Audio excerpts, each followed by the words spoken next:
tatay, ama, daddy, papa. Ano man ang tawag natin sa kanila, sila ang kokompleto sa ating pagkatao. Sila ang nagpapatatag sa ating pamilya, kaya sila ang tinuturing nating haligi ng tahanan. Pero paano kung ang inakala mong tatay ay isang pusong mamon? Ipagmamalaki mo pa rin ba siya o ikakahiya? Ako po ang inyong si Papa Dudut sa mga kwento ng pag-ibig, buhay at pag-asa. Dito sa Barangay Love Stories. Dear Papa Dudut, ako po si Lorraine at bata pa lamang ako ay malapit na ako sa aking papa. Siya kasi ang madalas kong kasama dahil si mama ay nasa ibang bansa at isa siyang OFW. Dalawa lang kaming magkakapatid pero kahit maliit lamang ang aming pamilya at malayo si mama ay masayang masaya pa rin kami dahil ni minsan ay hindi pinaramdam ni papa sa amin na wala si mama. Siya din kasi ang tumatayo bilang mama namin. Pa? Bakit parang halos lahat ng gawaing bahay alam mo? Hindi ba lalaki ka naman? Tanong ko kay Papa habang nagluluto pagkatapos niyang maglaba. Anak, hindi naman porket lalaki ako walang gawaing pambabae na akong gagawin. Dapat all around. Ang sabi ni Papa at ngumiti ako. Ang galing mo talaga pa. Bilib ako sa'yo. Kasi kahit wala si mama naalagaan mo pa rin kami ng maayos ni Angelica. Ayaw mo bang magtrabaho pa? Ang tanong ko sa kanya. Gustuhin ko man anak, hindi pwede. Ayaw kung kanino ko lang iwan ang kapatid mo. Babae pa man din kayong dalawa. Bakit anak?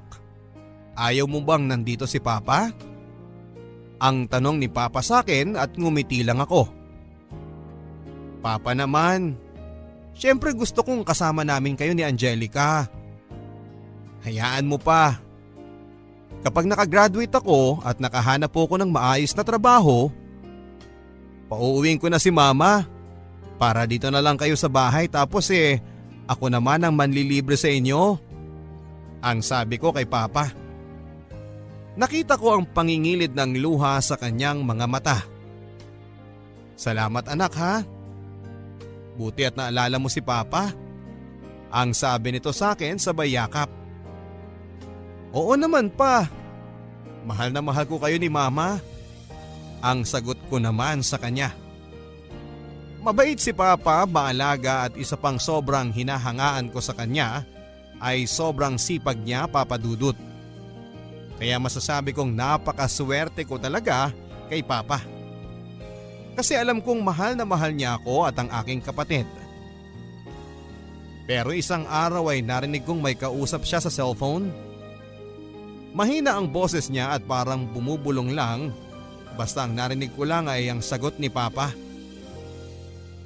O sige, pupunta ako. Ang sabi niya. Nagtaka ako kung ano ang pinag-uusapan nila nang nasa kabilang linya. Ang inisip ko na lang ay baka si mama yon at may pinag-uusapan lang silang mahalaga.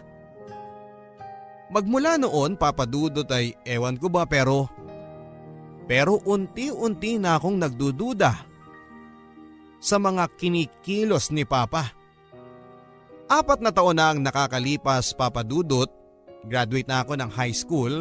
Pero simula noong last na uwi ni Mama ay hanggang ngayon ay hindi pa rin siya bumabalik. Ang sabi niya ay sa graduation ko daw siya uuwi pero hindi naman niya tinupad ang pangako niya. Sobra na nga ako nagtatampo kay Mama. Pero buti na lang at nandyan si Papa na laging pinupuno ang pagkukulang ni Mama sa amin. Hanggang sa dumating sa point na nahuli ko si Papa na may kausap sa telepono. Noong una akala ko ay kaibigan niya lang yon pero habang tumatagal ay nagdududa ako kung bakit sa tuwing kausap niya yon ay abot-abot ang ngiti niya. Angel, madalas bang umaalis si Papa kapag ikaw ang nauuna rito sa bahay? Ang tanong ko sa kapatid ko na nasa elementary noon, kaya naman mas nauuna siyang umuwi kaysa sa akin na nasa kolehiyo na. Oo ate, laging wala si Papa. Pero sa tuwing aalis siya, nakahanda na yung pagkain natin. Ang sabi niya, initin ko na lang daw yung kanin at huwag kalimutang isara ang lutuan. Baka pag ginamit baka daw kasi makalimutang nakabukas, baka magkasunog. Yun lang naman ate. Bakit mo natanong? Ang pag-uusisa ng kapatid ko. Sa totoo lang ay hindi ko din alam ang isasagot ko.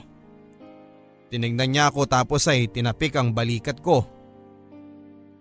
Uy ate, okay ka lang ba? Ang sabi ng kapatid ko. Sana nga lang ay mali ang iniisip kong ito Papa Dudut dahil kung magagawa man ito ni Papa ay magagalit ako sa kanya. Wala naman, may iniisip lang ako. Basta kapag aalis si Papa sabihin mo sa akin ha. Ang biling ko sa aking kapatid. Akala ko Papa Dudut ay titigil na nga si Papa sa paglabas ngunit nasundan pa ito ng nasundan. Oy Lorraine, alam mo ba kung anong ginagawa ng Papa mo? Ang tanong sa akin ng tsismosa naming kapitbahay. Hindi ko na sana yon papansinin Papa Dudut kaya lang ay masyado siyang maingay para hindi ko marinig. Hindi po. Bakit po? May alam ba kayo? Ang tanong ko naman dito. Baka sakaling may maganda siyang maisasagot sa akin. Yang Papa mo, lagi naming nakikita na may kasamang iba. Sinusundo sa hotel. Naku ha, yan ang nga bang sinasabi ko Porket wala dito ang mama mo, ganyan ang gagawin niya. Ay naku, ang mga lalaki talaga. Hindi makontento sa isa. Ang pagdidiin pa nito. Noong una ay ayaw ko sanang patulan ang mga sinasabi niya pero andito na rin lang kaya tinanong ko na. Sino po ba yung nakita niyong kasama ni Papa? Ang tanong ko. Yung isang babaeng maganda tapos sexy. Nako kung ako sa inyo, sasabihin ko na sa mama mo. Baka mamaya hindi nyo na namamalayan na iiwanan na pala kayo ng papa nyo. Ang sabi niya sa akin. Bumilis ang pintig ng puso ko at gusto kong sabihin kay mama ang lahat ng nalaman ko pero nagpigil ako Papa Dudut dahil ayokong masira ang pamilya na meron ako. Nagdaan pa ang mga araw Papa Dudut at lagi ko na ngang hindi naaabutan si Papa sa bahay. Pero si Papa yung tipo ng magulang na aalis pero sisiguraduhing maayos na ang lahat sa bahay. Nakaluto na siya, ready na ang higaan pati ang mga uniform namin kinabukasan ay planchado na. Kaya nang makakuha ko ng tiyempo, wala kaming pasok noon kaya naman nagkaroon ako ng pagkakataon na i-one-on-one si Papa. Aalis na sana siya noon Papa Dudut kaya naman kinausap ko na siya habang nag-aayos siya ng gamit niya. Pa? Saan ba kayo pupunta at saka bakit hindi na tumatawag ang mama sa atin? Ang tanong ko dito at tumingin siya sa akin. Anak, nagtatrabaho si Papa para sa inyo. Ang mama niyo naman kaya hindi tumatawag ay busy lang sa trabaho niya. Stricto raw ang bago niyang amo kaya hindi siya makatawag. Ang sabi ni Papa. Nakita ko naman ang senseridad sa mukha ni Papa kaya naman hindi na ako nagduda pa sa mga sagot niya. Papa kung may trabaho ka, bakit tuwing gabi lang? Hindi ba kadalasan ng trabaho sa umaga? Ang sabi ko ulit sa kanya. Ngumiti lang si Papa sa akin tapos ay kinerot ang ilong ko. Ang anak ko talaga? Napakadaming tanong. Matulog ka na kaya? Bukas may pasok na kayo at saka huwag ka nang masyadong mag-isip ng kung ano-ano dyan. Basta anak, nandito lang si Papa ha. Hindi ko kayo pababayaan. Ang lahat ng ginagawa ko ay para sa inyo. Okay? Ang sabi ni Papa. Sa ganoong pamamaraan ni Papa ay nakukumbinsi niya ako na wala siyang ginagawang masama. Pero minsan, Papa Dudut, ay napapaisip talaga ako kung ano ang meron sa trabaho ni Papa. Labag man sa aking kalooban na usisain pa yon ay parang may kung ano sa puso ko na nagtutulak sa akin para alamin ang katotohanan. Makailang ulit ko pa ring naririnig ang tsismis sa pambababae ni Papa. May kasamang babae tapos papasok sa bar. Sa tuwing iniisip ko na gagawin yun ni Papa ay sumasama ang loob ko. Kaya naman ako na mismo ang gumawa ng paraan para malaman ang katotohanan. Hindi ako pumasok noon sa isang subject ko para lang abangan si Papa. Sa lugar na sinasabi ng mga kapitbahay namin na lagi nilang nakikitang may kasama siyang babae na pumapasok daw sa bar. Mga bandang 7:00 na ng gabi yon, sa hindi kalayuan ay naaninag ko nga si Papa. Halos mga tog ang tuhod ko sa aking mga nakita. Tama nga ang sabi-sabi tungkol kay Papa. May kasama siyang babae na pumasok sa bar. Paulit-ulit kong sinasabi sa sarili ko na hindi totoo pero kitang-kita ng aking mga mata. Niloko kami ni Papa. Niloko niya lang kami. Pagkatapos ng araw na yon ay hindi ko na alam kung paano ko haharapin si Papa. Hindi ko rin alam ang gagawin. Kung sasabihin ko ba sa kanya na nakita ko siyang may kasamang iba o itatago ko na lang ito para mapanatiling buo ang pamilya namin. Si Mama na dapat kong pagsabihan lang ng hinanakit ko ay wala din at hindi ko din makontakt. Hindi ko na alam kung saan ako lulugar, Papa Dudut. Kaya naman minabuti ko na lamang nakausapin si Papa ng masinsinan. Bahala na kung ano ang malaman ko. Aalis na ulit sana siya nang bigla ko siyang harangin. Anak, bakit hindi ka pa pumasok sa loob? Malamok dyan sa labas. Pa, ano ba talagang trabaho mo? Anak, ano bang klaseng tanong yan? Driver ako ng bus kaya gabi lang ako umaalis. Driver ba talaga? Nagtatrabaho ka ba talaga o nambababae? Anak, wag mong sabihing naniniwala ka sa mga tsismis sa akin ng mga kapitbahay. Noong una pa ayaw ko talaga maniwala Pero nung nakita na mismo ng mga mata ko, doon ako nagsimula magduda kung totoo ba talagang sinasabi niyo sa akin. O mas paniniwalaan ko yung sinasabi ng ibang tao. Anak, maniwala ka sa akin. Wala akong ginagawang masama. At gaya ng paulit-ulit kong sinasabi sa'yo, ang lahat ng ginagawa ko ay para sa kabutihan yung dalawa ng kapatid mo. Hindi ko na alam pa. Pero kung totoo yung sinasabi niyo, bakit nakita kitang may kasamang babae nung isang gabi tapos pumasok kayo sa bar? Anak, maniwala ka sa akin. Wala akong intensyong masama. Ang hinihingi ko lang sa'yo ngayon, anak, ay konting pang-unawa. Balang araw, maiintindihan mo din ako. Hindi ko talaga alam kung ano ang ibig sabihin ni Papa sa mga sinabi niyang yon.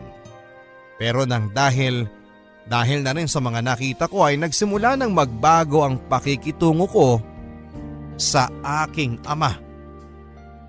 Kumuha ako ng kursong education, Papa Dudo, dahil yun talaga ang pangarap ko. Dati porsigido akong makatapos para mabigyan ng maginhawang buhay sina Mama at si Papa. Pero ngayon ay parang unti-unti na ako nawala ng amor sa pag-aaral. Lalo na sa mga nangyari kay Papa na pambababae. Hanggang sa makilala ko si Jeric. Niligawan niya ako ng 1 buwan at hindi nagtagal ay sinagot ko na rin siya. Sa tuwing kasama ko si Jeric ay nababawasan ang bigat ng mga iniisip ko. Ang daming dumating na problema, Papa Dudut. Noong una akala ko ay kaya kong lampasan ito ng mag-isa. Pero hindi pala. Nagtrabaho ako sa isang fast food chain bilang isang crew. Nag-working student ako para nang sa ganon ay malibang ako kahit na sinusustentuhan naman ako ng maayos ni Papa. Pero napabarkada ako, Papa Dudut. Nawalan ako ng patutunguhan sa buhay. Naging laman ako ng bar kasama ng mga barkada ko. Bagay na madalas naming pagtalunan ni Papa. Anak, bakit ka naman umuuwing lasing? At saka kailan ka pa natutong uminom ng alak? Ang tanong ni Papa nang minsang maabutan niya akong umuwi sa bahay na pagewang-gewang sa daanan. Wala kang pake pa. Ikaw nga nang bababae ka. Tapos sa akin makikialam ka sa kung anong gusto kong gawin sa buhay ko? Masaya ako ngayon, kaya hayaan niyo na ako.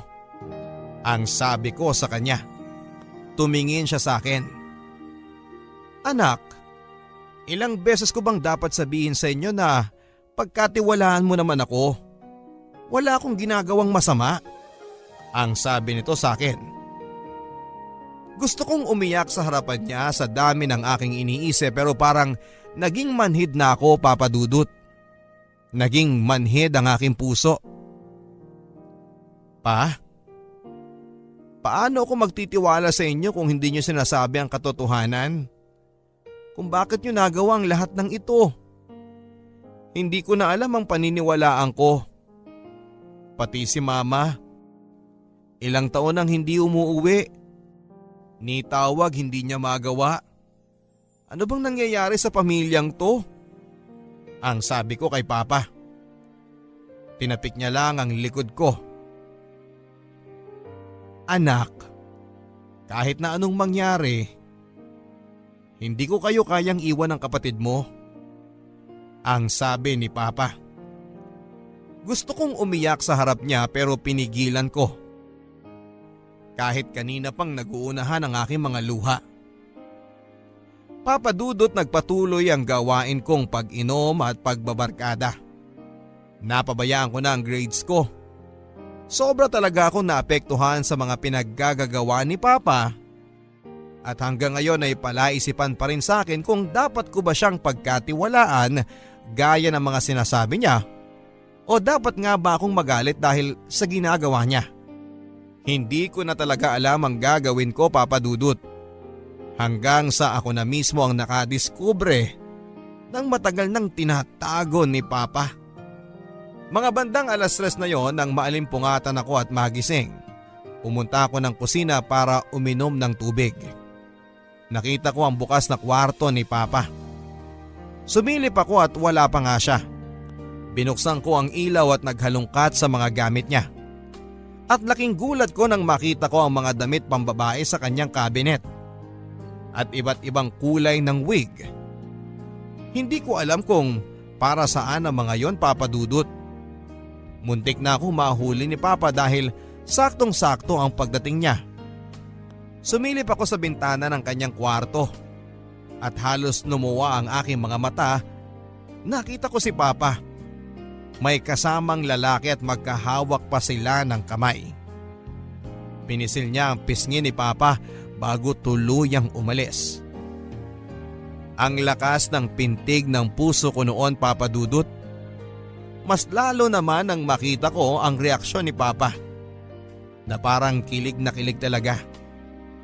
Dali-dali akong lumabas ng kwarto at gusto kong kausapin na sana si Papa tungkol sa aking mga nakita pero hindi ko muna ito ginawa habang hindi pa malinaw ang lahat sa akin. Nakapag-decide ako, Papa Dudut, na pumunta mismo kung saan ko nakita si Papa. Sinakto kong nakaalis na siya ng bahay. Nakita ko ang makailang ulit niyang tawag at text sa akin pero hindi ko yon pinapansin. Malamang ay nag-worry na siya dahil hindi pa rin ako nakakauwi. Hindi ko alam kung saan ko makikita si Papa. Masyadong maingay at masyadong mailaw ang pinasok kong lugar. Maraming tao at ang lakas ng mga hiyawan nila sa mga nagpe-perform. Isang bar ang pinagtatrabahuhan ni Papa. Hindi siya tulad ng bar na iniisip ko dahil mga bakla ang performer dito. Hindi sila sumasayaw, nagpapatawa sila at karamihan din sa mga waitress ay bakla na aakalain mong babae talaga sa una mong kita. At sa hindi kalayuan ay nakita ko si Papa na nanonood din. Hindi siya nakadamit panlalaki. Nakawig siya. Nakasuot ng bestida. Agad ko siyang nakilala dahil sa suot niyang relo na ibinigay sa kanya ni Mama noong wedding anniversary nila.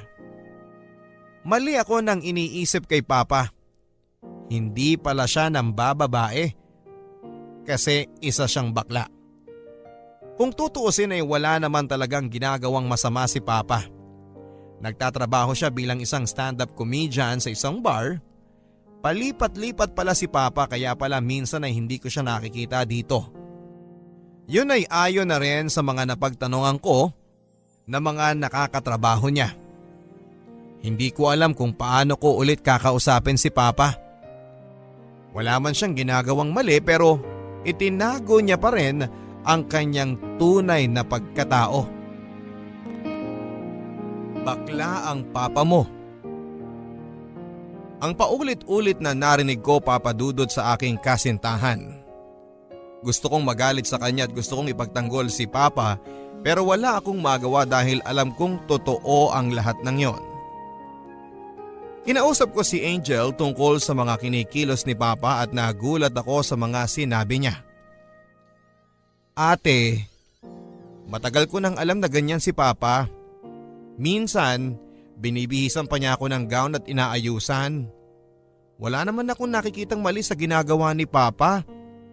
Maayos naman ang pagpapalaki niya sa atin. Kaya sana, huwag ka nang magalit sa kanya. Ang kasalanan lang naman niya ay hindi sa atin sinabi ang totoo niyang pagkatao. Pero naging mabuti pa rin siyang ama sa atin. Ang sabi nito sa akin habang nakatingin lang. Kahit na, mas okay sana kung sinabi niya kaagad sa atin. Kaso anong ginawa niya? Naglihim siya, hindi ba? At si Mama, paano na lang kapag nalaman ni Mama to? Masisira ng pamilya natin ang dahil sa pagkatao ni Papa. Ang madiin kong sabi sa aking kapatid. Ate, may sasabihin pa ako sa iyo. Ang sabi niya na mukhang seryosong seryoso. Si Mama, kaya hindi na siya umuuwi kasi may iba na siyang pamilya sa ibang bansa. At lahat ginagawa ni Papa para matustusan ang pangangailangan natin. Alam mo ba ate na nagbebenta ng balot si Papa tuwing gabi kapag mahina ang kita sa bar? Minsan pa nga ay nagbebenta siya ng taho tuwing madaling araw. Kaya hindi na natin siya naaabutan sa bahay kasi ginagawa niyang lahat para may maginhawa tayong buhay. Kaya sana ate huwag ka nang magalit kay Papa. Ang sabi sa akin ng kapatid ko. Para akong binuhusan ng malamig na tubig sa mga sinabi niyang yon. Noon pa man ay sira na pala ang pamilya namin. Hindi ko na alam ang gagawin ko at mabuti na lang at nandyan si Jeric na nagpapasaya sa akin. Mahal, sa bahay na lang tayo. Huwag ka nang umuwi sa inyo. Magsama na tayo. Ang alok niya sa akin. Napangiti ako dahil pakiramdam ko ay ayaw na sa aking mahiwalay ni Jeric. Pumayag ako at hindi nag-isip, iniwan ko si Angelica kay Papa.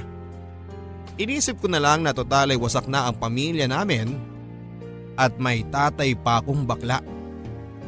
Pinipilit ako pabalikin ni Papa pero hindi ko siya pinakinggan. Nagmatigas ako. Tuwing papasok ako ay naririnig ko na lamang ang mga kaklase ko na inaasar ako. O yung tatay niyang bakla nagkatrabaho sa bar. Nakakita ka na ba ng tatay na nagbibistida at nagmi-makeup? Sabay tawa nila. Hindi ko man lang maipagtanggol si Papa kasi alam kong totoo. Kaya naman mula noon ay umuwi na ako sa bahay nila Jeric at nagsama na kami. Sa tuwing kasama ko siya ay nakakalimutan ko ang aking problema. Mabuti na lang at may isang katulad niya sa aking buhay. Kahit na iniwan ko na sina Papa at Angelica ay tuloy pa rin ang sustento sa akin ni Papa. Ang sabi ni Angel ay lagi na lang daw may sakit si Papa.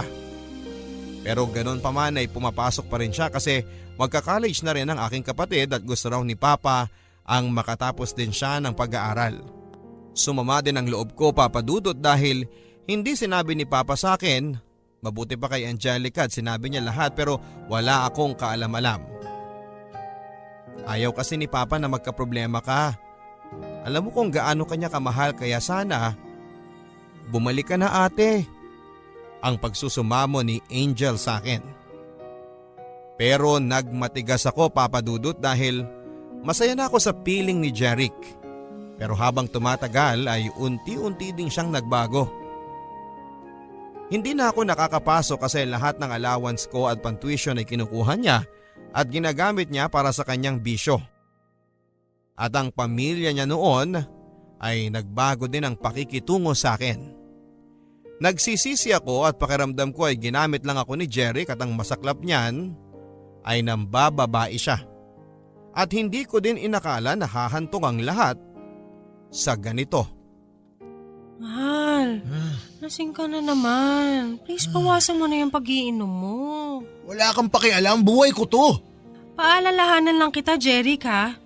Sumama ako sa'yo kasi akala ko maaalagaan mo ko, pero ano tong ginagawa mo? Hindi ako nakakapasok ng dahil sa'yo. Lahat ng allowance ko ginagamit mo, pati ng pamilya mo. Alam mo, kung lahat ng yan isusumbat mo lang sa akin, mabuti pang bumalik ka na doon sa tatay mong bakla. Ngayon pa? Kung kailan buntis na ako? Buntis ako, Jeric, at ikaw ang ama. Ha? Hindi sa akin yan. Baka kung kaninong lalaki lang yan. Anong hiya ka, Jeric? Pagkatapos kong ibigay sa'yo lahat, ito ang gaganti mo? Ang masaya naming pagsasama ni Jeric ay sa ganoong paraan lang natapos at hindi ko alam ang gagawin ko. Hindi ko alam kung saan ako pupunta. Ayoko nang bumalik sa amin kasi ayokong makita si Papa. Pero anong gagawin ko? Hindi ko na alam kung saan ako pupunta. Wala na akong ibang malalapitan kundi si Angel, ang aking kapatid, kaya kinausap ko siya tungkol sa aking sitwasyon. Ate, bumalik ka na. Miss na miss ka na namin ni Papa. Ang sabi nito sa akin. Ayoko nang bumalik doon. Hiyang-hiya na ako sa ginawa ko at paano ko sasabihin kay Papa na nabuntis ako. Ang sabi ko sa kanya. Nanlaki ang mga mata ni Angel at nagulat siya sa mga sinabi ko. Tama ka, Angel. Buntis ako pero anong ginawa ni Jeric? Akala ko pananagutan niya ako pero hindi. Iniwan niya lang ako sa ere. Ang sabi ko sa kanya na umiiyak na. Niyakap ako ni Angel. Ate, andito lang kami ni Papa. Bumalik ka na please. Ang sabi niya sa akin. Kaya kahit labag sa aking kalooban na bumalik at makitang muli si Papa ay wala na akong ibang choice. Pagkarating ko sa bahay ay nakita ko nga si Papa. Nakahiga at namumugto ang mata at bumagsak ang kanyang katawan. Naalala ko na halos 5 buwan ko na pala siyang hindi nakikita. At ang allowance na ibinibigay niya sa akin ay pinapaabot lang niya kay Angel. Yung kasi ang billing ko na ayaw ko siyang makita. Pero halos manghina ako nang makita ko siya, Papa Dudut. Nakaramdam ako ng awa at galit sa aking sarili. Paano ko ito nagawa kay Papa? Pa? Ano nangyari sa'yo? Anak, medyo tinangkaso lang ang papa mo. Pero huwag kang mag-alala. Pak na pak pa rin ang beauty. Papa, sorry kung naging matigas ako sa inyo. Sorry sa mga kasalanan ko. Ano ka ba, anak? Kalimutan na natin yun. Ang mahalaga, nandito ka na at kasama na namin ulit. Pero pa, may kasalanan po ako. Ano yun, anak? Buntis ako pa.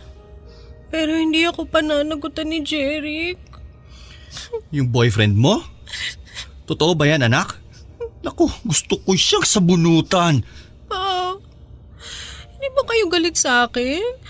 Dahil hindi na ako nakapag-aral ng dahil sa ginawa ko. Lahat ng allowance ko napupunta lang lahat sa kanya. Ginagamit niya sa bisyo niya. Anak, wala na tayong magagawa kung yun na nangyari. Ang mahalaga ay alam mo na ang pagkakamali mo. Salamat pa. Pinangako ko pong bubuhayin ko na maayos yung anak ko kahit ako lang mag-isa.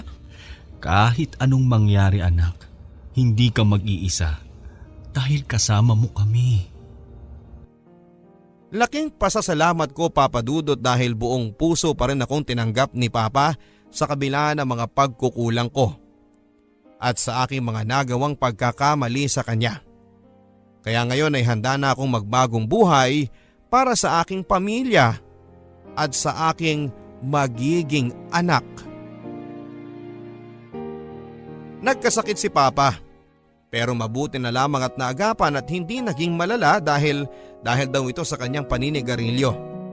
Kaya naman minabuti na niyang tigilan ang kanyang pagyoyosi. Ako naman Papa Dudut ay nagpatuloy sa pag-aaral kahit buntis ako. Hindi ito naging hadlang sa aking kagustuhang makapagtapos ng pag-aaral. Hanggang sa unti-unti ay nakatapos na ako. Kasama ko sa aking sinapupunan ng aking anak. Laking pasasalamat ko Papa Dudut sa pangalawang pagkakataon na ibinigay sa akin ni Papa. Pero sa aking 7 buwan na pagdadalang tao ay nakunan ako Papa Dudut. Sobra akong nalungkot sa mga nangyari. Para ba akong siningil ng tadhana dahil sa mga nagawa ko kay Papa? Papa, bakit ganun? Kung kailan handa na akong magbago, parang pinagpapayad ako ng tadhana sa mga nagawa ko sa inyo. Anak, huwag mong isipin yan. Hindi naman natin ginusto na mawala ang anak mo. Pero pa, walang ibang dapat sisihin dito kundi ako dahil sa mga nangyayari sinisingil na ako ng karma. Basta anak, kahit na anuman ang pagdaanan mo ay nandito pa rin kami ng kapatid mo. At hindi ka namin iiwan. O siya, huwag ka nang umiyak. Aura na para pak. Si Papa talaga, kahit kailan joker. At least napapatawa kita. Mahal na mahal kita anak.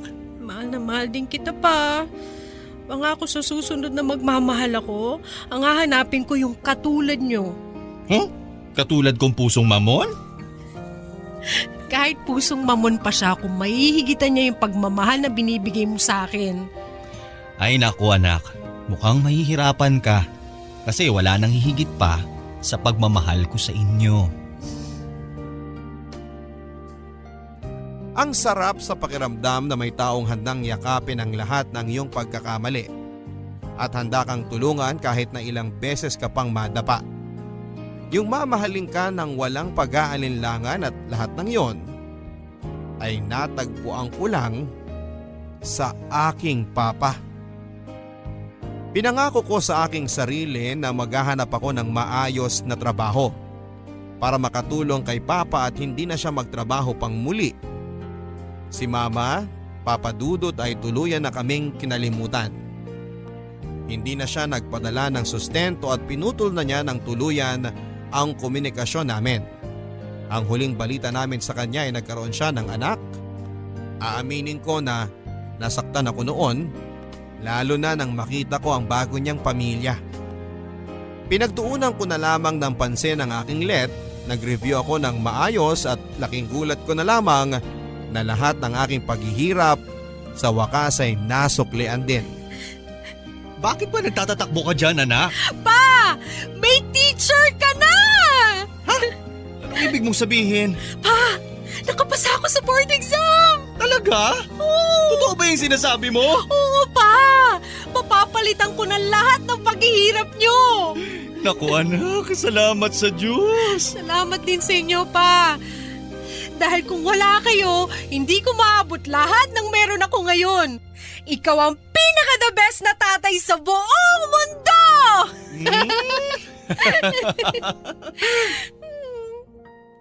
Ang sarap palang sabihin yon kay Papa. Dahil deserve niya namang matawag na the best na ama. Kahit nakakaiba siya sa ibang tatay na brusko na imbes na manuntok, kapag may nangaapi sa kanyang anak ay pipiliing manabunot ng buhok kapag may kaaway ka. Nakakatawa pero hindi ko kinakahiya si Papa. Bagkos ay pinagmamalaki ko siya na naging ama ko. Sa ngayon, Papa Dudut, ay mayroon na rin akong sariling pamilya at nakapag-asawa na rin. Principal na ako sa school na pinagtatrabahuhan ko. Matagal ko mang nakuha ang lahat ng meron ako ngayon ay tinutuon ni Papa ang lahat ng sinabi niya na kahit anuman ang pagdaanan ko ay hindi niya ako iiwanan. Si Papa pagkatapos ko makaipon ay binigyan ko ng puhunan para sa sarili niyang negosyo, ang beauty parlor. Mabenta si Papa lalo na sa mga kabarangay namin dahil magaling siyang hairstylist. Sa edad na 50 ay malakas pa ring maggupit, mag-straight, magkulot at magkulay ng buhok.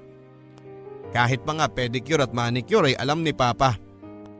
May mga kasama din siya sa salon, kaya minsan sabi ko wag na siyang magtrabaho pero siya itong mapili talaga. Libangan na lang daw niya ito, lalo na kay Angelica na lagi niyang inaayusan dahil mahilig ang aking kapatid sa pagsali sa mga beauty pageant.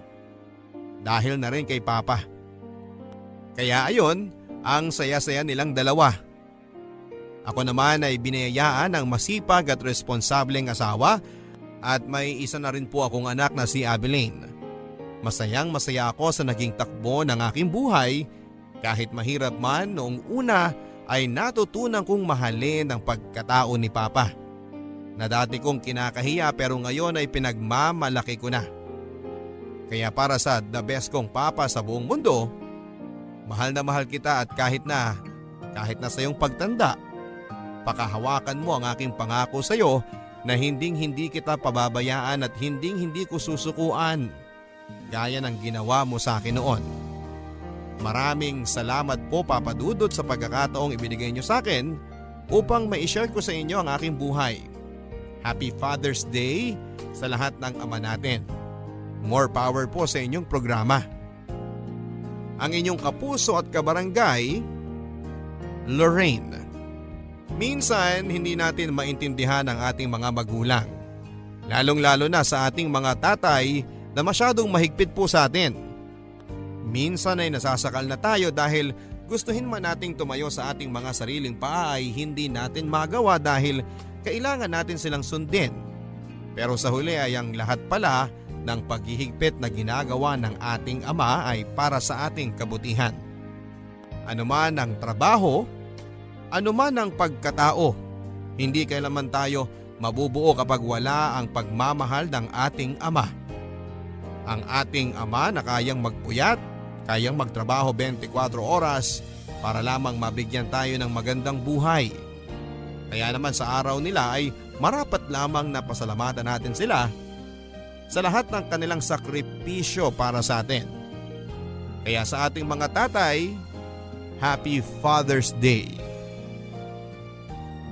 Ito po ang mga kwento ng pag-ibig, buhay at pag-asa kasama ng inyong Papa Dudut sa Barangay Love Stories. Forever.